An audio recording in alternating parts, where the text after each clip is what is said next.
So hello guys, welcome back to Ozone classes. तो last lecture में हमने D block elements complete कर लिया था और आज हम लोग पढ़ेंगे एफ ब्लॉक एलिमेंट्स। रुक जाओ सर, आपने तो बोला था प्रैक्टिस क्वेश्चन करेंगे डी ब्लॉक पे।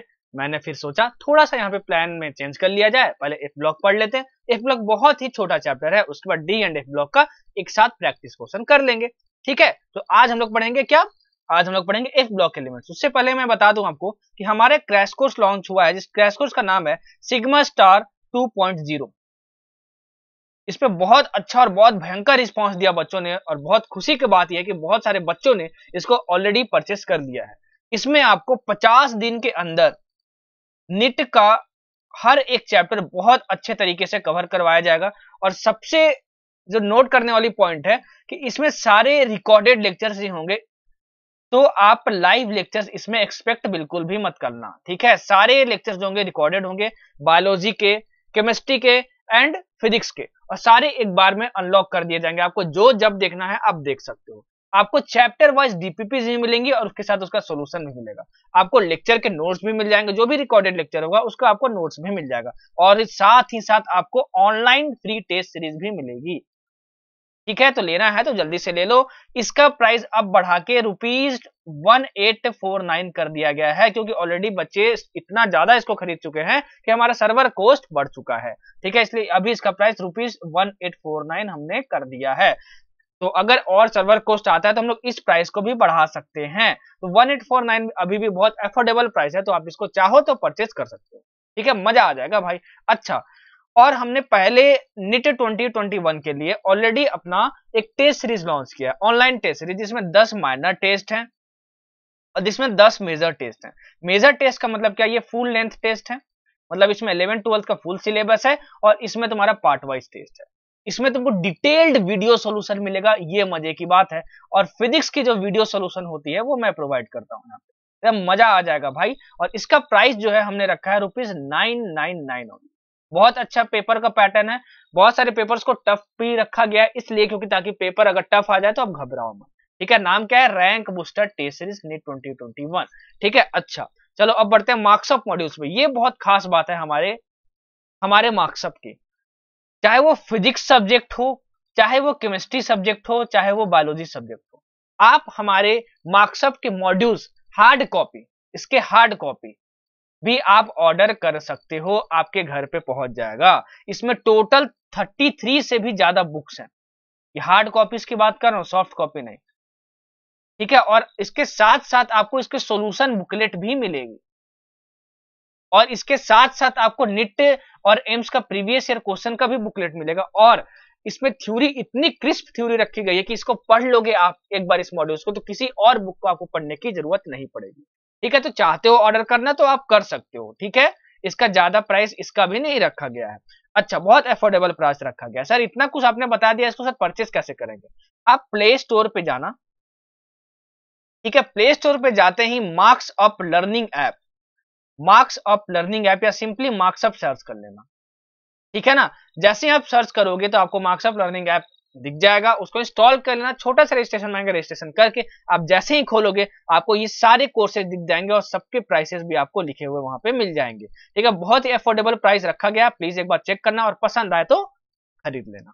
ठीक है, परचेस कर लेना, हमेशा आपको प्रॉफिट ही होगा, क्योंकि बहुत अच्छे तरीके से हर कोर्स को डिजाइन किया गया। चलो स्टार्ट करते हैं F block elements. F block elements start करने से पहले मैं आपको ये बता दूं कि बहुत ज्यादा थ्योरेटिकल चैप्टर है, और ये लेक्चर स्ट्रिक्टली निट वाले बच्चों के लिए है, ना जेई मेंस वालों के लिए है, ना जेई एडवांस के लिए है। तो कमेंट सेक्शन में ये मत बोलना कि सर जेई मेंस वाले बच्चे पढ़ सकते हैं। ठीक है, बहुत थ्योरेटिकल है।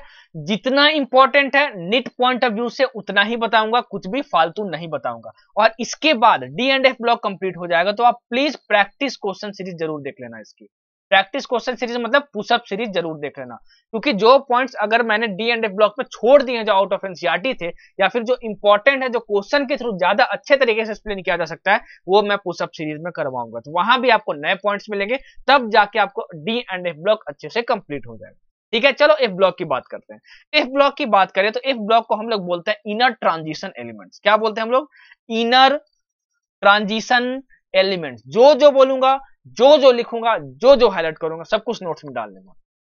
अच्छा, एफ ब्लॉक में हम लोग दो सीरीज पढ़ते हैं, एक लेंथोमाइड और एक एक्टोनॉइड्स। ठीक है ना, लैंथेनॉइड्स एंड एक्टोनॉइड्स के बारे में पढ़ते हैं। मतलब हमको एफ ब्लॉक में किस बारे में पढ़ना है, लैंथेनॉइड्स के बारे में पढ़ना है एंड एक्टोनॉइड्स के बारे में पढ़ना है। एफ ब्लॉक में भी हम लोग पढ़ते समय जो लैंथेनम होता है, लैंथेनम हमने पढ़ा था, लैंथेनम क्या होता है, डी ब्लॉक एलिमेंट होता है। लेकिन हम लोग इसको क्या करते हैं, एफ ब्लॉक एलिमेंट के साथ भी पढ़ लेते हैं, लेकिन वो एफ ब्लॉक एलिमेंट होता नहीं है। ऐसा क्यों सर, क्योंकि लैंथेनम की बहुत सारी प्रॉपर्टीज लैंथेनॉइड से मैच करती है। ठीक है, चलो अगर मैं यहाँ तुमको टेबल दिखाऊं प्यार और मोहब्बत से, तो आप टेबल यहाँ पर देखो, और इस टेबल से ही बहुत सारे क्वेश्चन पूछे जाते हैं। बता रहा हूं क्या क्या पूछे जाते हैं। सबसे पहली बात तो ये कि जो तुम्हारे लैंथेनॉइड्स होते हैं वो 58 से 71 तक के एलिमेंट्स होते हैं। लैंथेनम तुम्हारा डी ब्लॉक एलिमेंट होता है, एफ ब्लॉक नहीं होता। साथ में क्यों पढ़ते हैं, क्योंकि इसकी प्रॉपर्टीज लैंथेनॉइड से मैच करती है। सबसे पहली बात तो इसमें इलेक्ट्रॉनिक कॉन्फ़िगरेशन जो होता है, इसमें जो इलेक्ट्रॉनिक कॉन्फ़िगरेशन जो होता है वो कुछ एलिमेंट्स का आपको याद रखने की जरूरत है। जैसे लैंथेनम हो गया, सेरियम हो गया तुम्हारे पास, गैडोलिनियम हो गया तुम्हारे पास, और यहाँ पे ल्यूटेटियम हो गया यहाँ पे। ठीक है, आपको इसका एटॉमिक नंबर याद रखने की जरूरत नहीं है। कभी भी इसका इलेक्ट्रॉनिक कॉन्फ़िगरेशन लिखने को आ गया एग्जाम में तो पक्का एकदम झमाझम करके एटॉमिक नंबर दिया रहेगा, इतना याद रखना तुम। ठीक है, अच्छा सर इसका लिखेंगे कैसे, ये जो भी इलेक्ट्रॉनिक कॉन्फ़िगरेशन दिया हुआ है आउटर मोस्ट इलेक्ट्रॉनिक कॉन्फ़िगरेशन दिया है। मतलब कहने का मतलब क्या कि अगर जैसे तुम 57 का तुमको लैंथेनम का लिखना है 57 का, तो सबसे पहले एक्सी लिख लो, और फिर ये जो तुम्हारा लिखा हुआ है 5d1 6s2, लैंथेनम का 57 होता है और जेनॉन का 54 होता है। नोबल इलेक्ट्रॉनिक कॉन्फ़िगरेशन अचीव कर लेता है ये 54, 56, 57 हमारा। तो ये सब में जो है स्टार्टिंग में क्या होगा, एक्सी होगा। क्या होगा, एक्सी लिखना होगा। उसके बाद आपको क्या लिखना होगा, ये सारी चीजें लिखनी होगी। तो अब देखो यहाँ पे ध्यान से देखो, यहाँ पे ध्यान से देखो किसका मैसेज आया भाई। तो चलो छोड़ो, बाद में देखेंगे। ठीक है, लैंथेनम हो गया, सीरियम हो गया। ठीक है, इसका हम लोग देखना है, हम लोग को इलेक्ट्रॉनिक कॉन्फ़िगरेशन देखना है। तो देखो यहाँ पे इलेक्ट्रॉनिक कॉन्फ़िगरेशन में दिखाता हूँ आपको। ठीक है ना, 5d16s2। मैंने यहाँ पे लैंथेनम में आपको बताया था कि 4f में घुसने से पहले ही आपको पहले एक इलेक्ट्रॉन किस में चल जाता है, 5d में चल जाता है।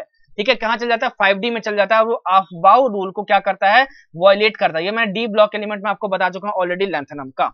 ठीक है, अच्छा सीरियम में भी क्या होता है, एक्सेप्शनल इलेक्ट्रॉनिक कॉन्फ़िगरेशन देखना होता है। ये जो दोनों इलेक्ट्रॉन्स थे, ठीक है ना, जो दोनों इलेक्ट्रॉन्स थे, एक डी का और एक एफ का, वो दोनों एफ में होने चाहिए थे, क्योंकि जो 4f का जो वो होता है, 4f का तुम्हारा एनर्जी होता है वो 5d के कंपैरिजन में लो होता है। लेकिन इसमें क्या होता है, f में एक इलेक्ट्रॉन होता है और d में भी एक इलेक्ट्रॉन होता है। ठीक है, समझ में आया आपको। ठीक है, सीरियम, तो सीरियम को आपको याद रखना, ये एक्सेप्शनल इलेक्ट्रॉनिक कॉन्फ़िगरेशन। लैंथेनम का मैं डी ब्लॉक में बता चुका हूं। ठीक है, अब इसमें देखो, जैसे पीआर में देखो, प्रेजोडियम इसमें देखो तुम, ठीक ना, तो प्रेजियोडाइमियम, अब जो भी पढ़ लो भाई, इसका प्रोनाउंसिएशन बहुत अजीब होता है सारे एफ ब्लॉक एलिमेंट्स के। तो आप यहाँ पे देख सकते हो, यहाँ पे कोई भी 5d नहीं है। तीनों के तीनों इलेक्ट्रॉन जो है यहाँ पे, ये क्या है, S6x के बाद क्या है, वो 4f में ही जा रहे हैं। वैसे इसमें 4, इसमें 5, इसमें 6, इसमें 7, और फिर इसमें देखो यहाँ पे तुम्हारा गैडोलिनियम में एक्सेप्शन आ जाता है। यहाँ पे तुम्हारे पे f में मैक्सिमम 14 इलेक्ट्रॉन भरे जा सकते हैं, तो उसका हाफ फील्ड क्या हुआ तुम्हारे पास, 7 इलेक्ट्रॉन होता है। f में यहाँ पे 7 होता है और 5d में एक इलेक्ट्रॉन यहाँ पे चल जाता है। यहाँ पे हाफ फील्ड इलेक्ट्रॉनिक कॉन्फ़िगरेशन ज्यादा स्टेबल होता है, इसलिए गैडोलिनियम में 4f7 और 5d1 होता है। ये भी इंपॉर्टेंट है, ध्यान रखने लायक। ये सब ध्यान से निकल जाता है, इसलिए मैं आपको बता रहा हूं। वैसे अब देखो यहाँ पे इसमें 5d में एक भी नहीं है, 9, 10, 11, 12, 13, 14, 15। अब यहाँ पे देखो ल्यूटेटियम में, देखो ल्यूटेटियम में क्या हो रहा है, तुमको क्या करना है कि F14 हो गया यहाँ पे, और उसके बाद यहाँ पे F14 तो पूरा भर गया, तो D में तो ऑलरेडी है कि इसके बाद D में ही हमको भरना है, मतलब 5D में ही भरना है, तो एक इलेक्ट्रॉन यहाँ पे जाएगा। तो कोई एक्सेप्शनल नहीं है यहाँ पे। एक्सेप्शन क्या यहाँ पे है, 64, 58 और 57 का। तो आपको इसको इलेक्ट्रॉनिक कॉन्फ़िगरेशन ध्यान रखना, बहुत बार यही पूछा जाता है कि बताओ इसका इलेक्ट्रॉनिक कॉन्फ़िगरेशन क्या होगा।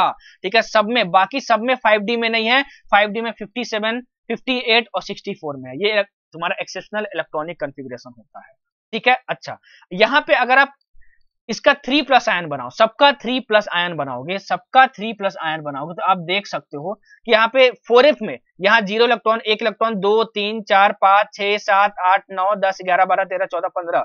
ठीक है ना, तो आप यहाँ पे 15 बोला, यहाँ पे 14 तक है। तो आप यहाँ पे ये देख सकते हो कि जितने भी लैंथेनॉइड्स होते हैं, उनका अगर 3+ आयन बनाया जाए, तो किसी भी इलेक्ट्रॉनिक कॉन्फ़िगरेशन में 5d तुम्हारा सब सेल नहीं आएगा। इस पॉइंट को नोट कर लेना भाई, बहुत इंपॉर्टेंट पॉइंट बता रहा हूं आपको। डी ब्लॉक इसके पहले जरूर देखना, तब एफ ब्लॉक देखना, नहीं तो फिर सब कुछ मिक्स हो जाएगा, तब आपको ज्यादा बेहतरीन तरीके से समझ में आएगा। तो आपको किसका किसका इलेक्ट्रॉनिक कन्फिगरेशन याद रखना है, लैंथेनम का, सीरियम का और गैडोलिनियम का और ल्यूटेटियम का, इसका आपको याद रखना है। एटॉमिक नंबर याद रखना है नहीं, एटॉमिक नंबर हमेशा दिया रहेगा। सर कैसे इलेक्ट्रॉनिक कन्फिगरेशन लिखेंगे, जैसे मान लो तुमको सीरियम दिया रहेगा, सीरियम और इसका 58 गिवन रहेगा, तो सबसे पहले क्या करना है इसका इलेक्ट्रॉनिक कन्फिगरेशन लिखने के लिए, सब में लिख लेना है एक्सी, एक्सी का याद रखना है, तो यहाँ 54 होता है, 54 हो गया तो 54 इलेक्ट्रॉन हम लोग भर चुके, तो 58 माइनस 54 हमको कितना भरना है, 4 इलेक्ट्रॉन और भरना है, तो हमको 4 इलेक्ट्रॉन भरना है। तो हमको सीरियम को सर अपने एक्सेप्शनल बताया था सर ने कि यहाँ पे हम लोग 4f भी लिखते हैं, 5d भी लिखते हैं और 6s भी लिखते हैं, तो 6s में पहले भरते हैं 2 इलेक्ट्रॉन और इसमें एक एक भर दिया जाता है, ना कि इसमें तुम दोनों भर देना, यहाँ पे एक्सेप्शन होता है और बाकी सब में एक्सेप्शन नहीं होता। जैसे मान लो तुमको इसको दे दिया एनडी का लिखने दे दिया 60 का, एनडी तुमको 60 का दे दिया, न्यूडेमियम का दे दिया, अच्छा ठीक है इसका आपको दे दिया, तो ये तुम्हारा एनडी 60 हो गया, तुम्हारा एनडी 60 हो गया तुम्हारा। अच्छा अगर ये एनडी 60 है तो देखो तुम एक्सी लिख लोगे 54 हो गया। अच्छा अब इसमें सर ने बताया था कि 5d में नहीं भरा जाता, यहाँ कोई एक्सेप्शनल इलेक्ट्रॉनिक कन्फिगरेशन नहीं होता है, तो मैं क्या लिखूंगा 4f लिखूंगा और 6s लिखूंगा, 6s में 2 हो गया तो तुम्हारा कितना हो गया 54 और 2 और इसमें तुम्हारा कितना भरेंगे 4, मतलब तुम्हारा कितना हो गया टोटल 60 हो गया। समझ में आया बच्चों, तो देखो तुम्हारे यहाँ पे 6s2 4f4 है तुम्हारा। और मजे की बात क्या है, लैंथेनॉइड में जो तुम्हारा जो pr होता है प्लाज्मोडियम, ये जो तुम्हारा होता है वो रेडियो एक्टिव होता है। क्या होता है तुम्हारा, रेडियो एक्टिव होता है, इस पॉइंट को नोट कर लेना भाई, ये क्या होता है तुम्हारा रेडियो एक्टिव होता है, क्या होता है तुम्हारा रेडियो एक्टिव होता है, ठीक समझ में आया। अच्छा और बाकी जो होते हैं वो सभी नॉन रेडियो एक्टिव होते हैं, इस पॉइंट को नोट कर लेना। और यहाँ पे एक आप खास बात देखो कि जो जितने भी लैंथेनॉइड्स हैं वो सभी +2 भी बना रहे हैं और +3 भी आयंस बना रहे हैं, लेकिन सभी +4 नहीं बना रहे हैं, ये इंपॉर्टेंट है भाई। इसका मतलब क्या हुआ कि लैंथेनॉइड +2 एंड +3 ऑक्सीडेशन स्टेट सभी दिखाते हैं, सभी तुम्हारे जो लैंथेनॉइड्स हैं सभी +2 एंड +3 ऑक्सीडेशन स्टेट दिखाते हैं, लेकिन +4 सभी नहीं दिखाते हैं। कौन कौन दिखाता है, देखो यहाँ पे सीरियम दिखाता है, पीआर दिखाता है, तुम्हारा न्यूडमियम दिखाता है, यहाँ पे टर्बियम दिखाता है और तुम्हारा डायस्प्रोजियम दिखाता है।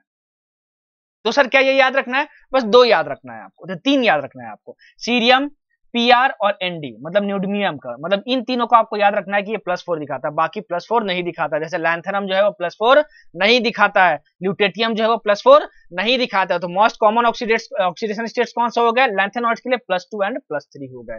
इतना इंपॉर्टेंट था, जितना जितना बोला हूं जो बोला हूं सब कुछ नोट कर लेना भाई, प्रैक्टिस क्वेश्चन करवाऊंगे हम धड़ाधड़ उड़ा देंगे सब कुछ, ठीक है मजा आ जाएगा भाई, तुम गर्दा बोलो झमाझम और बढ़ते हैं आगे। अब देखो इलेक्ट्रॉनिक कन्फिगरेशन की बात करें तो मैं ऑलरेडी यहाँ पे आपको इलेक्ट्रॉनिक कन्फिगरेशन बता चुका हूँ। यहाँ पे आपको 6s2 के बाद सब में आपका 6s2 था, उसके बाद आपका 4f भरा जाता है, 4f लेवल्स भरना शुरू हो जाते हैं और कहीं कहीं 5d भी होता है क्योंकि तुम्हारा एक्सेप्शनल इलेक्ट्रॉनिक कन्फिगरेशन पाया जाता है, ठीक है। और जो भी ट्राई पॉजिटिव आयंस होते हैं मतलब कि तुम्हारा लैंथेनॉइड्स के +3 आयंस, उसमें तुम्हारा कहीं भी 5d सबसेल नहीं देखा जाता है, तो कहीं भी एक्सेप्शन नहीं देखा जाता है, मैंने ये देखो आपको बताया था, ठीक है। यहाँ कहीं भी 5d सबसेल आता ही नहीं है, तो 5d सबसेल से पहले 4f में ही सब में इलेक्ट्रॉनिक कन्फिगरेशन मतलब इलेक्ट्रॉन्स भरे जाते हैं, तो तुम्हारा यहाँ Ln3+ आयंस में कोई भी इलेक्ट्रॉनिक कन्फिगरेशन में एक्सेप्शन नहीं पाया जाता है।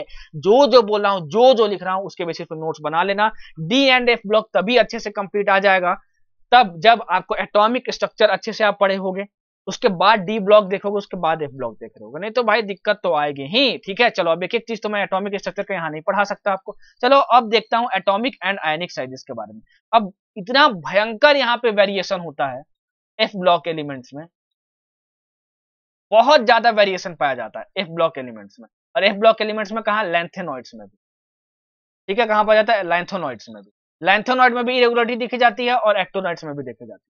अच्छा लैंथेनॉइड कॉन्ट्रैक्शन के बारे में मैं आपको ऑलरेडी पढ़ा चुका हूं D block element. Lanthanoid contraction क्या होता है कि लैंथेनॉइड्स जो होते हैं उसमें 4f ऑर्बिटल्स का भरना शुरू हो जाता है, 4f ऑर्बिटल्स में तुम्हारे इलेक्ट्रॉन भरना शुरू हो जाते हैं, ठीक है। अच्छा जैसे जैसे एटॉमिक नंबर बढ़ता है इतना हमको समझ में आता है कि एटॉमिक नंबर बढ़ने की वजह से न्यूक्लियर चार्ज तुम्हारा बढ़ते जाता है, न्यूक्लियर चार्ज तुम्हारा बढ़ते जाता है। अगर तुम इलेक्ट्रॉनिक कन्फिगरेशन देखोगे तो यहाँ पे तुम देखो सेम सेल में भर रहे हैं, 4f 4f 4f 4f 4f 4f में भर रहे हैं, तो सेम सेल में भर रहा है, ठीक है, सेम सेल में तुम्हारा भरा जा रहा है और न्यूक्लियर चार्ज तुम्हारे पास क्या कर रहा है बढ़ रहा है। ठीक है, न्यूक्लियर चार्ज तुम्हारे पास बढ़ रहा है, ठीक है। लेकिन न्यूक्लियर चार्ज बढ़ने की वजह से साथ साथ ये भी होता है कि 4f ऑर्बिटल्स की तुम्हारी फिलिंग शुरू हो जाती है। डी ब्लॉक में बता चुका हूं, मैं रिपीट कर रहा हूं। तो 4f ऑर्बिटल्स में जो इलेक्ट्रॉन भरे जाते हैं, 4f ऑर्बिटल में जो इलेक्ट्रॉन भरे जाते हैं, उसमें क्या होता है कि f इलेक्ट्रॉन्स जो शील्डिंग करते हैं आउटर मोस्ट इलेक्ट्रॉन्स की, मतलब बचाते हैं न्यूक्लियर चार्ज ज्यादा एक्सपीरियंस करने से, वो कम कर पाते हैं। मतलब f इलेक्ट्रॉन्स की जो शील्डिंग इफेक्ट होती है वो कम होती है, शील्डिंग इफेक्ट होती है वो कम होती है, तो न्यूक्लियर चार्ज क्या करते हैं, वो ज्यादा एक्सपीरियंस करते हैं। तो फिर होता क्या है कि लैंथोनाइड कॉन्ट्रैक्शन की वजह से जो तुम्हारे पास लैंथोनाइड कॉन्ट्रैक्शन की वजह से तुम्हारे पास होता क्या है कि तुम्हारे पास जो चार्ज होता है, वो आउटर मोस्ट इलेक्ट्रॉन ज्यादा एक्सपीरियंस करता है और उसको कॉन्ट्रैक्ट कर लेता है, वो मतलब उसके साइज को कॉन्ट्रैक्ट कर लेता है। इसी को हम लोग बोलते हैं लैंथोनाइड कॉन्ट्रैक्शन। यहां मैं लैंथोनाइड कॉन्ट्रैक्शन ज्यादा एक्सप्लेन नहीं करूंगा, ठीक है, क्योंकि मैं ऑलरेडी यहाँ पे ये चीज आपको डी ब्लॉक में पढ़ा चुका हूँ। एटॉमिक एंड आयनिक साइजेस की बात करूँ तो लैंथोनाइड्स के बारे में मैं वहां पे पढ़ा चुका हूँ आपको कि वहां पे लैंथोनाइड कॉन्ट्रैक्शन होता है, ठीक है। और मैं वहां क्या बताया था, 4d एंड 5d सीरीज का तुम्हारा क्या होता है, एटॉमिक साइज क्या होता है, लगभग इक्वल होता है। क्यों होता है, ड्यू टू लैंथोनाइड कॉन्ट्रैक्शन। क्योंकि तुम्हारा होता क्या है, जब तुम नीचे जाते हो तो नीचे जाने की वजह से तुम्हारा क्या होता है, एटॉमिक नंबर भी बढ़ता है, न्यूक्लियर चार्ज भी बढ़ता है, जिसकी वजह से क्या होता है कि नंबर ऑफ शेल्स बढ़ते हैं डाउन द ग्रुप जाने से। तो नंबर ऑफ शेल्स के बढ़ने की वजह से तुम्हारा एटॉमिक साइज बढ़ना चाहिए था, लेकिन 4f इलेक्ट्रॉन्स की शील्डिंग जो होती है वो कम होती है। तो शील्डिंग कम होने की वजह से तुम्हारा क्या होता है, कि आउटर मोस्ट इलेक्ट्रॉन पे ज्यादा फोर्स लगता है और वो न्यूक्लियर चार्ज लगा के उसको दबा लेता है। इसलिए 4d एंड 5d सीरीज जो डी ब्लॉक में मैंने पढ़ाया था, उनकी जो तुम्हारी वो क्या होती है, एटॉमिक साइज होती है वो इक्वल होती है, ऑलमोस्ट इक्वल होती है ड्यू टू लैंथेनॉइड कॉन्ट्रैक्शन। बस यही है, कुछ भी ये नोट करने की जरूरत नहीं है, जो जो बोला हूं, जो जो लिखा हूं, बस उसके बेसिस पे नोट्स बना लेना भाई, ठीक है। बढ़ते हैं आगे। अच्छा, और देखो यहाँ पे लैंथेनॉइड कॉन्ट्रैक्शन यहाँ पे दिया भी हुआ है, ठीक है, लैंथेनॉइड कॉन्ट्रैक्शन यहाँ पे दिया भी हुआ है। और मैंने बताया था कि जो HF होता है और यहाँ पे जिरकोनियम जो होता है, उसका लैंथेनॉइड कॉन्ट्रैक्शन की वजह से ऑलमोस्ट आइडेंटिकल तुम्हारा क्या होता है, साइज होता है, ठीक है। चलो चलो चलो चलो चलो चलो, ठीक है। अच्छा, अब आप यहाँ पे देखना ध्यान से, अब यहाँ पे देखो कि तुम्हारा जो एटॉमिक रेडियस है वो 3+ आयंस की, देखो 3+ आयंस की, 3+ आयंस की डिक्रीज कर रही है। ऐसे देखो, डिक्रीज कर रही है, नहीं डिक्रीज नहीं कर रही है। आयनिक रेडियाई जैसे जैसे डिक्रीज कर रहा है, देखो एटॉमिक नंबर जैसे जैसे इंक्रीज कर रहा है, देखो इस साइड इंक्रीज कर रहा है, एटॉमिक नंबर जैसे जैसे इंक्रीज कर रहा है, वैसे वैसे आयनिक रेडियाई कर रही है क्या, डिक्रीज कर रही है। क्या कर रही है, आयनिक रेडियाई डिक्रीज कर रही है। तो देखो एटॉमिक नंबर जब बढ़ाएंगे हम लोग तो देखो तुम्हारा क्या होगा, यहाँ पे ये 3+ आयन की बात हो रही है, 3+ आयन की, मतलब इस कन्फिग्रेशन की बात हो रही है। तो एटॉमिक नंबर जैसे जैसे तुम बढ़ाओगे, एटॉमिक नंबर जैसे जैसे बढ़ाओगे, इसका मतलब तुम्हारा क्या होगा, एटॉमिक नंबर के बढ़ने की वजह से तुम्हारा क्या होगा, तुम्हारा न्यूक्लियर चार्ज भी बढ़ेगा। न्यूक्लियर चार्ज बढ़ेगा और यहाँ पे तुम्हारे पास तुम देख सकते हो कि सब में तुम्हारे पास f ऑर्बिटल्स में ही इलेक्ट्रॉन भरे जा रहे हैं। तो अगर जैसे ही तुम एटॉमिक नंबर बढ़ाओगे तो एटॉमिक नंबर बढ़ने की वजह से न्यूक्लियर चार्ज बढ़ेगा, और न्यूक्लियर चार्ज जैसे ही तुम्हारा बढ़ेगा तो तुम्हारा क्या होगा, आउटर मोस्ट इलेक्ट्रॉन पे ज्यादा फोर्स लगेगा और उसको क्या करेगा, कॉन्ट्रैक्ट करने की कोशिश करेगा, तो साइज डिक्रीज होगा 3+ आयन के लिए। लेकिन 5d के केस में ऐसा नहीं हो, सॉरी, लेकिन सिंपली जो ग्राउंड स्टेट में जो होते हैं लैंथेनॉइड, उस केस में ऐसा नहीं होता, उसमें एक्सेप्शन पाया जाता है, क्योंकि यहाँ पे देखो d ऑर्बिटल्स भी आ जाते हैं यहाँ पर, ठीक है। तो तुम्हारा 3+ आयंस की बात तुम देखोगे तो तुम्हारा एटॉमिक साइज और आयनिक रेडियाई का जो तुम्हारा क्या होता है, ट्रेंड होता है, वो ऑब्वियस होता है। क्या होगा, एटॉमिक नंबर तुम्हारा बढ़ेगा तो न्यूक्लियर चार्ज बढ़ेगा, न्यूक्लियर चार्ज बढ़ेगा तो क्या होगा, आउटर मोस्ट इलेक्ट्रॉन को खींचेगा अंदर की ओर, और तुम्हारी क्या होगी, आयनिक रेडियाई तुम्हारी क्या करेगी, आयनिक रेडियाई तुम्हारी डिक्रीज करेगी, ठीक है। ये मैंने आपको बता दिया। क्यों सर इसमें लैंथेनॉइड कॉन्ट्रैक्शन नहीं होगा, भाई अभी देखो मैंने बताया लैंथेनॉइड के जब +3 आयंस में जितने भी एलिमेंट्स होते हैं उसमें सब में 4f में ही इलेक्ट्रॉन्स होते हैं, तो सब में f इलेक्ट्रॉन्स की शील्डिंग की ही बात हो रही है, ठीक है, कहीं भी d इलेक्ट्रॉन की शील्डिंग की बात नहीं हो रही है। अब बढ़ते हैं आगे, बोलो झमाझम, ठीक है। देखो ऑक्सीडेशन स्टेट, इसमें कुछ कुछ बस आपको याद रखना है, ठीक है, कुछ कुछ याद रखना है, चलो कुछ कुछ याद रखना है। मैंने तो बता दिया कि +2+3 तुम्हारा क्या होता है, कॉमन ऑक्सीडेशन स्टेट, +4 कुछ कुछ दिखाते हैं तुम्हारे। अच्छा, अब यहाँ पे एक पॉइंट और याद रखने की आपको जरूरत है कि जो E0 वैल्यू होती है C4C+3+ आयन की, वो कितनी होती है, 1.74 वोल्ट होती है। वो सजेस्ट करता है कि इट कैन ऑक्सीडाइज वाटर। हालांकि ये वाटर को ऑक्सीडाइज कर तो सकता है, लेकिन वो जो रिएक्शन होता है वो बहुत ही स्लो होता है, वो बहुत ही स्लो होता है। और जो C4+ आयन होता है उसको हम लोग एनालिटिकल रीजेंट की तरह यूज करते हैं, ठीक है, मतलब एनालिटिकल केमिस्ट्री में हम लोग यूज करते हैं, इस पॉइंट को नोट कर लेना। अच्छा, अब जो पीआर होता है, एनडी होता है, टीबी होता है और डीवाई होता है, मैंने अभी बताया कि ये जो होते हैं वो +4 ऑक्सीडेशन स्टेट भी दिखा सकते हैं। टेबल अच्छे से देखो, ये दिखाते तो हैं प्लस ऑक्सीडेशन स्टेट, लेकिन सिर्फ और सिर्फ ऑक्साइड्स में दिखाते हैं, सिर्फ और सिर्फ ऑक्साइड्स में दिखाते हैं। और कौन से टाइप के ऑक्साइड में दिखाते हैं? MO2 टाइप के ऑक्साइड्स में दिखाते हैं। जैसे अगर तुम्हारा मान लो पीआर है तो PrO2 टाइप का ऑक्साइड होगा, इसी में तुम्हारा जो पीआर है वो +4 ऑक्सीडेशन स्टेट दिखा सकता है। ठीक है, अच्छा, अब 2 थ्योरेटिकल पॉइंट और याद रखना है। EU2+ तुम्हारा स्ट्रॉन्ग रिड्यूसिंग एजेंट होता है, ठीक है। अच्छा, ये तुमको याद रखना है। TB4+ तुम्हारा एक ऑक्सीडेंट होता है, ये आपको याद रखना है बस, और कुछ इसमें याद नहीं रखना है। जितना बोल रहा हूं निट पॉइंट ऑफ व्यू से इंपॉर्टेंट है, कुछ भी फालतू नहीं पढ़ा रहा हूं। निट पॉइंट ऑफ व्यू से इतना पढ़ लोगे तो यकीन मानो तुम तैयार हो जाए आपका। आप बोलोगे सर ये सब छोड़ दिए, ये सब कुछ इंपॉर्टेंट नहीं है, सारा पढ़ना है जेई एडवांस के बच्चों को, जेई मेंस के बच्चों को कुछ एक्स्ट्रा पढ़ना है, लेकिन सारा नहीं पढ़ना है। ये पूरा lecture NEET point of view से होने वाला है। प्लीज प्लीज प्लीज जो बोल रहा हूं उसको भी नोट्स में जरूर डाल देना, तभी मजा आएगा भाई, और तभी अच्छे नोट्स भी बनेंगे। चलो अब हम लोग जनरल कैरेक्टरिस्टिक की बात करते हैं, ठीक है, लैंथोनॉइड्स के बारे में।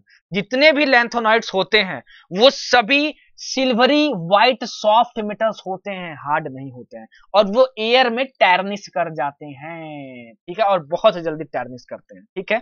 अच्छा, अब मजे की बात क्या है कि इसमें जितने भी लैंथोनॉइड्स होते हैं सबके मेल्टिंग पॉइंट 1000 से 1200 केल्विन के बीच में होते हैं, एक्सेप्ट सैमेरियम जो कि मेल्ट करता है 1623 केल्विन पे। इंपॉर्टेंट है ये क्वेश्चन यहां से बनता है कि मेल्टिंग पॉइंट लैंथोनॉइड से 1000 से 1200 के केल्विन के बीच में लाई करता है, लेकिन एक्सेप्शन क्या है इसका एक्सेप्शन है सैमेरियम, ठीक है, याद रखना है इसको, ठीक है। अच्छा, और यहां देखो, many trivalent lanthanoid ions are coloured both in the solid state and aqua solution, ठीक है। Colour of these ions may be attributed to the presence of f electrons, ठीक है। अच्छा, आपने अभी इलेक्ट्रॉनिक कन्फिगरेशन देखा, तो इसमें आपको 4f में बहुत सारे अनपेयर्ड इलेक्ट्रॉन्स देखने को मिले होंगे, और अनपेयर्ड इलेक्ट्रॉन कहीं भी अगर आ गए तो समझ जाना कि वो वो सनलाइट से एनर्जी ऑब्जर्व करके क्या कर सकते हैं, जंप कर सकते हैं। और एक्साइटेड स्टेट से जब दोबारा ग्राउंड स्टेट में आता है तो क्या करेंगे, वो मतलब एक एनर्जी इमिट करते हैं। अगर वो वेवलेंथ में आती है, जो वेवलेंथ हम लोग महसूस कर सकते हैं, देख सकते हैं, ठीक है, तो वो हमको कलर की फॉर्म में दिखाई देता है। तो due to presence of unpaired f electrons तुम्हारा क्या होता है, लैंथोनॉइड जो होते हैं मैक्सिमम क्या होते हैं, मैक्सिमम वो कलर्ड होते हैं। कौन से कलर्ड नहीं होंगे, जिसमें जाहिर सी बात है जहां पे अनपेयर्ड एफ इलेक्ट्रॉन्स नहीं पाए जाएंगे, जैसे यहाँ पे दिया हुआ है कि अगर 3+ आयंस की बात करें, मतलब ट्राइवेलेंट, ठीक है, लैंथोनाइड ट्राइवन, लैंथोनाइड को हम लोग क्या Ln से डिनोट करते हैं, मतलब Ln3+ आयंस की अगर हम लोग बात करें तो उसमें La3+ एंड Lu3+, ये जो होता है वो कोई भी कलर शो नहीं करता है। इंपॉर्टेंट है, नोट कर लेना, नहीं तो आप याद कैसे करोगे, पूरा सबका कन्फिगरेशन लिखना पड़ेगा। जो La3+ होता है और Lu3+ होता है वो क्या करते हैं, कलर शो नहीं करते हैं, बाकी सभी 3+ आयंस क्या करते हैं, शो करते हैं। देखो यहां पे देखो, हाँ, 3+ आयंस की बात करो, यहाँ पे 3+ आयंस की बात करो तो La3+ हो गया ये, और Lu3+ कहां गया भाई, Lu3+। तो आप यहां पे देख सकते हो कि इसमें F में तुम्हारे पास टोटल 14 इलेक्ट्रॉन भरे हुए हैं, मतलब सभी पेयर्ड है, और इसमें तो 0 इलेक्ट्रॉन है, तो जाहिर सी बात है यहाँ पे अनपेयर्ड इलेक्ट्रॉन है ही नहीं, तो वो क्या दिखाएगा भाई, कलर। तो ये दोनों कलर नहीं दिखाते हैं, और बाकी सब में F में देखो कुछ ना कुछ अनपेयर्ड इलेक्ट्रॉन है ही है तुम्हारे पास, ठीक है। इसका मतलब क्या कि वो कलर दिखा सकते हैं, तो ये कलर नहीं दिखाता है और ये भी कलर नहीं दिखाता है, La3+ एंड Lu3+, नोट कर लेना भाई, ठीक है। अच्छा, और इसमें जो न्यूडिमियम होता है, ये Nd जो तुम्हारे पास होता है, ठीक है, 3+ स्टेट में क्या होता है, 3+ स्टेट में देखो देखो यहाँ पे जो पॉइंट मैं बताना चाहता हूँ वो मैं ये लिख रहा हूँ, देखो यहाँ पे ये पॉइंट है, ठीक है। The lanthanoid ions other than the F0 type and the F014 type are all paramagnetic. The paramagnetism rises to maximum in neodymium. मतलब जो पैरामैग्नेटिज्म जो मैक्सिमम देखा जाता है 3+ आयंस, वो किसमें देखा जाता है, न्यूडिमियम में देखा जाता है, ठीक है। इस पॉइंट को जरूर देख लेना भाई, ठीक है। चलो अब आगे बढ़ते हैं, जनरल कैरेक्टरिस्टिक हो गया। अब इसमें कुछ इंपॉर्टेंट है क्या? इसमें कुछ भी इंपॉर्टेंट नहीं है। हाँ इंपॉर्टेंट है, देखो ये चीज, ये तुम्हारा लेंथेनॉइड आयंस है 3+ स्टेट में, 3 इलेक्ट्रॉन लेके वो एलिन में कन्वर्ट हो गए। इस रिएक्शन के लिए अगर ई नॉट की वैल्यू तुम देखोगे, ई नॉट की वैल्यू देखोगे तुम, मतलब इलेक्ट्रॉन पोटेंशियल की वैल्यू देखोगे, तो जितने भी लेंथेनॉइड 3+ में होते हैं और वो 3 इलेक्ट्रॉन मिलकर जब अगर वो एलिन बना लेते हैं, तो सबका जो इलेक्ट्रॉन पोटेंशियल है वो रेंज करता है -2.2 से -2.4 तक। इंपॉर्टेंट है, पूछा गया है। सिर्फ और सिर्फ इसका एक एक्सेप्शन है EU, उसका क्या होता है -2.0 वोल्ट होता है। EU का मतलब क्या हुआ, EU का नाम याद रख लेना, जो जो तुम्हारा एक्सेप्शन है उसका नाम याद रखने की जरूरत है। देखो EU यहाँ पे क्या है, EU यूरोपियम, क्या है तुम्हारा यूरोपियम, तो यूरोपियम का कितना होता है -2.0 वोल्ट होता है, और बाकी सबका क्या होता है इस रेंज में होता है। इस चीज को याद कर लेना। अच्छा, अब ये आया भयानक सा टेबल, और बहुत अच्छा टेबल, टेबल क्या बोलोगे, चार्ट बोलोगे, और बहुत बार यहां से क्वेश्चन बन चुका है। आप कोई भी लेंथेनॉइड उठा लो, ठीक है, कोई भी लेंथेनॉइड 58 से बताया ना शुरू होता है, कोई भी उठा लो, अगर तुम उसको ऑक्सीजन के साथ रिएक्ट करवाते हो तो Ln2O3 बनेगा। आपसे ये क्वेश्चन पूछा जाएगा, जैसे मान लो EU दिया रहेगा प्लस O2 दिया रहेगा, बोलेगा बताओ क्या बनेगा, तो ये क्या बनेगा तुम्हारे पास EU2O3 बनेगा, ठीक है। अच्छा, अगर तुम यहाँ सल्फाइड के साथ रिएक्शन करवाते हो तो Ln2S3 बनेगा। जैसे EU को तुम S से करवा दो तो तुम्हारा क्या पास क्या बनेगा, EU2S3 बनेगा। ये सब पूछा जाएगा भाई, याद रखना। अगर तुम नाइट्राइड के साथ करवा दो तुम्हारे पास क्या बनेगा, सॉरी नाइट्रोजन के साथ करवा दो तो क्या बनेगा, नाइट्राइड बनेगा।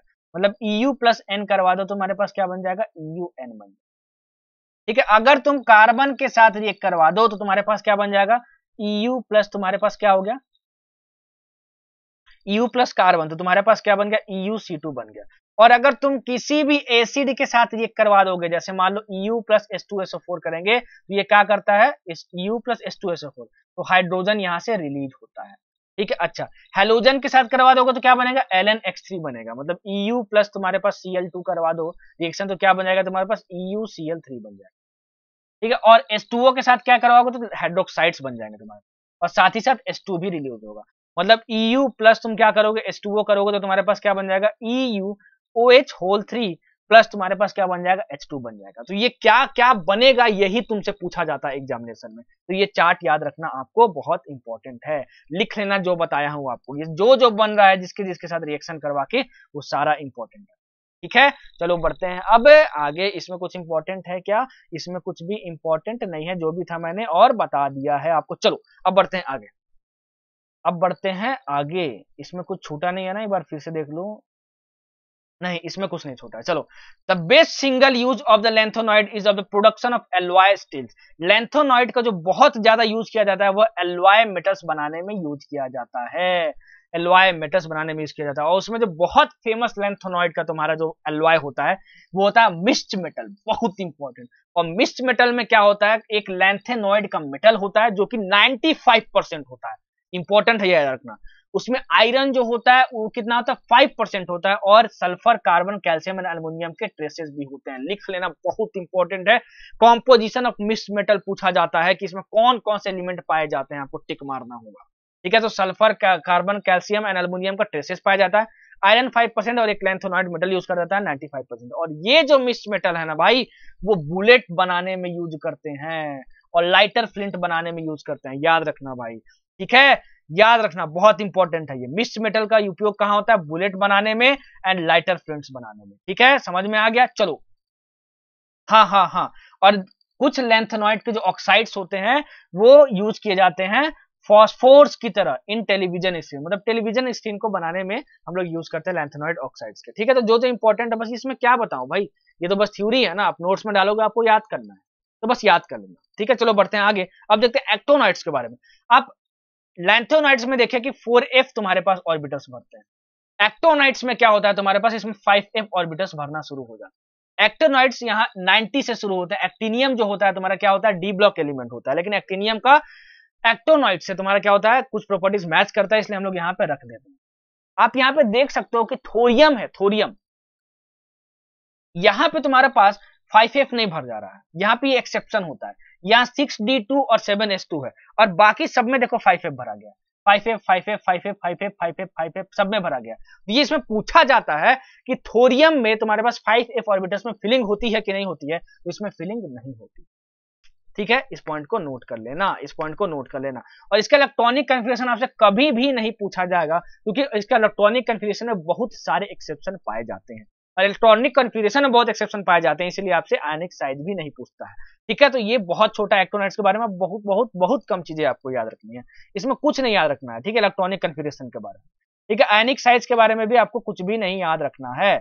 अच्छा, हाँ हाँ, आयनिक साइज के बारे में आपको M3+ आयंस के बारे में पूछ सकता है। M3+ आयंस, M3+ मतलब तुम्हारे पास क्या हुआ, M3+, ये देखो M3+, क्योंकि आप M3+ में देखोगे तो सब में 5f भरा जा रहा है। देखो देखो, यहाँ 5f, यहाँ 5, यहाँ 5, सब में 5f है, तो यहाँ कहीं भी एक्सेप्शन नहीं देखा जाता, और कहीं भी एक्सेप्शन नहीं देखा जाता और सब में 5f में ही इलेक्ट्रॉन्स अगर भरे जा रहे हैं, तो तुम्हारा क्या होगा, इसका तुम्हारा एटॉमिक साइज तुम क्या कर रहे हो, आयनिक साइज तुम्हारा क्या है, कंपैरिजन तुम कर सकते हो। कैसे कर सकते हैं sir, practice question pushup series में क्वेश्चन के थ्रू समझाऊंगा, ज्यादा आपको समझ में आएगा, नहीं तो यहाँ थ्योरी बता के निकल जाऊंगा तो कुछ समझ में नहीं आएगा। तो क्वेश्चन डालूंगा तो पुशअप सीरीज जरूर देखना, प्रैक्टिस क्वेश्चन सीरीज जरूर देखना D&F ब्लॉक का। ठीक है, चलो अब बढ़ते हैं आगे। और जैसे लेंथेनॉइड कॉन्ट्रैक्शन देखा जाता है, इसमें एक तरह का एक्टोनाइड कॉन्ट्रैक्शन भी देखा जाता है 5f ऑर्बिटल्स की वजह से, तो उसको हम लोग क्या बोलते हैं, एक्टोनाइड कॉन्ट्रैक्शन बोलते हैं। एक्टोनाइड कॉन्ट्रैक्शन किसके वजह से होता है, ड्यू टू 5f सबशेल, और 5f सबशेल में जो इलेक्ट्रॉन भरे जाते हैं उसमें 5f इलेक्ट्रॉन्स बोलते हैं। और जो लेंथेनॉइड कॉन्ट्रैक्शन होता है वो 4f इलेक्ट्रॉन्स की वजह से होता है। तो ये पूछा जाता है कि जो एक्टोनाइड कॉन्ट्रैक्शन है वो बताओ किसकी वजह से होता है, तो एक्टोनाइड कॉन्ट्रैक्शन होता है 5f इलेक्ट्रॉन्स की वजह से, और जो तुम्हारा लेंथेनॉइड कॉन्ट्रैक्शन होता है वो किसकी वजह से होता है, 4f इलेक्ट्रॉन्स की वजह से। इस चीज को याद रखना। ठीक है, ये पूछा जाता है, इसमें बच्चे कंफ्यूज हो जाते हैं। तो एक्टोनाइड कॉन्ट्रैक्शन 5f की वजह से और लेंथेनॉइड कॉन्ट्रैक्शन 4f की वजह से। ठीक है, आया समझ में। चलो अब इसके ऑक्सीडेशन स्टेट की बात करते हैं। इसका जो मोस्ट कॉमन ऑक्सीडेशन स्टेट होता है ना, वो होता है +3। देखो सब में +3 है यहाँ पे, सिर्फ और सिर्फ जो तुम्हारा थोरियम है, थोरियम ये +3 नहीं दिखाता है, ये पूछा गया है बहुत सारे एग्जामिनेशन में, thorium doesn't show +3 oxidation state. तो सिर्फ यही है तुम्हारा एक्टोनाइट्स में जो +3 नहीं दिखाता है, तो ये पूछा जाता है, इस पॉइंट को नोट कर लेना भाई। ठीक है, और जितने भी एक्टोनाइट्स होते हैं वो सभी रेडियो एक्टिव होते हैं, और रेडियो एक्टिव होने की वजह से इनकी स्टडी अच्छे तरीके से नहीं की जा सकती है, और अभी तक तो नहीं की जा सकी है। ठीक है, क्यों, क्योंकि सभी के सभी रेडियो एक्टिव होते हैं। अब अगर मैं एक्टोनॉइड मेटल्स की बात करूं तो वो क्या होते हैं, सिल्वरी इन अपीयरेंस होते हैं। ठीक है, क्या होते हैं, सिल्वरी इन अपीयरेंस होते हैं। याद करो, मेलान्थोनॉइड्स भी होते हैं, वो सिल्वरी व्हाइट कलर्स के होते हैं। ठीक है, जितने भी एक्टोनॉइड्स होते हैं वो क्या होते हैं, हाईली रिएक्टिव मेटल्स होते हैं। क्या होते हैं वो, हाईली रिएक्टिव मेटल्स होते हैं। ठीक है, जो HCl होता है वो सभी एक्टोनॉइड के साथ क्या करता है, रिएक्ट कर जाता है, लेकिन जो निट्रिक एसिड है दैट इज HNO3 जो है वो क्या होता है, सभी एक्टोनाइड से रिएक्ट नहीं करता है। ठीक है, इस पॉइंट को नोट कर लेना। क्यों, क्योंकि जो HNO3 के साथ जो रिएक्ट करता है तुम्हारे पास कौन से एक्टोनाइड्स, वो कुछ ना कुछ प्रोटेक्टिव लेयर बनाता है। ये सब तुम्हारे प्रॉपर्टीज है, ये आपको याद ही रखना होगा। तो जो जो बोल रहा हूं इंपॉर्टेंट है, नोट कर लेना। और एल्कलीज का कोई एक्शन नहीं होता ऐसे मेटल्स पे, मतलब एक्टोनॉइड्स पे। ठीक है, चलो बढ़ते हैं आगे। अच्छा, अब देखते हैं इसके यूजेस के बारे में। इसके यूजेस के बारे में, इसका जो यूज है ना वो काफी ज्यादा इंपॉर्टेंट है। 2-3 यूज है वो इंपॉर्टेंट है, आपको बस उतना नोट्स में डालना है। D&F ब्लॉक एलिमेंट्स के जो ग्रुप 11 के एलिमेंट्स होते हैं उसको हम लोग बोलते हैं क्वाइनेज मेटल्स। बहुत इंपॉर्टेंट है, नोट कर लेना भाई। D&F ब्लॉक में ऐसा कौन सा ग्रुप है जिसको बोलते हैं क्वाइनेज मेटल्स। तो ग्रुप 11 के जो तुम्हारे एलिमेंट्स हैं उसको क्वाइनेज मेटल्स बोलते हैं। जैसे कि नाम सिग्निफाई कर रहा है, इसको क्वाइंस बनाने में भी यूज किया जाता है। क्या करते हैं, इसको क्वाइंस बनाने में यूज किया जाता है, इसलिए हम लोग इसको क्वाइनेज मेटल्स बोलते हैं। जैसे अगर मैं बात करूं कि ग्रुप 11 में जो तुम्हारे पास ये Ag एंड Au है, मतलब तुम्हारा सिल्वर और गोल्ड है, उससे तो कॉइन नहीं बनाते हैं, उससे क्या करते हैं, कलेक्शन आइटम्स हार और बनाया जाता है। लेकिन बाकी सबकी बात करें तो जो यूके यूनाइटेड किंगडम के जो तुम्हारे कॉपर कॉइन्स होते हैं, ठीक है, दैट इज कॉपर कॉटेड स्टील से बनाए जाते हैं, मतलब कॉपर तुम्हारा ग्रुप 11। ठीक है, अच्छा, सिल्वर यूके कॉइन्स हुए तुम्हारे, वो क्या होते हैं, CuNiLy होते हैं तुम्हारे। ये सब कुछ याद रखना है आपको, कॉपर और निकल से मिलकर बनाए जाते हैं। और जो तुम्हारा TiCl4 है वो क्वाइनेज मेटल्स के बारे में खत्म हो गई बात। अब TiCl4 को अगर हम AlCH3 के साथ करते हैं तो वो क्या बना देता है, जिगलर नट्टा कैटलिस्ट बना देता है। ये मैं ऑलरेडी आपको पढ़ा चुका हूं। ठीक है, ठीक है, ठीक है। अच्छा, इतना तुम्हारा हो गया। और कौन सा इंपॉर्टेंट, हाँ, Wacker process. In the Wacker process, the oxidation of ethyne to ethanol is catalyzed by PDCl2. पूछा जाता है वैकर प्रोसेस में होता क्या है, तो वैकर प्रोसेस किसको बोलते हैं, इथाइन का ऑक्सीडेशन करवा के, इथाइन को ऑक्सीडेशन करवा के हम लोग क्या करते हैं, इसको इथेनॉल में चेंज करते हैं, और इथेनॉल में चेंज करने के लिए हम लोग यूज करते हैं PDCl2। ठीक है, और इस प्रोसेस को हम लोग क्या बोलते हैं, वैकर प्रोसेस बोलते हैं। क्या बोलते हैं हम लोग, वैकर प्रोसेस बोलते हैं। ठीक है, तो समझ में आया, तो इसमें भी डी एंड एफ ब्लॉक का यूज होता है, मतलब डी एंड एफ ब्लॉक के एलिमेंट्स का यूज होता है। तो ये इंपॉर्टेंट यूजेज है तुम्हारे D and F block elements के।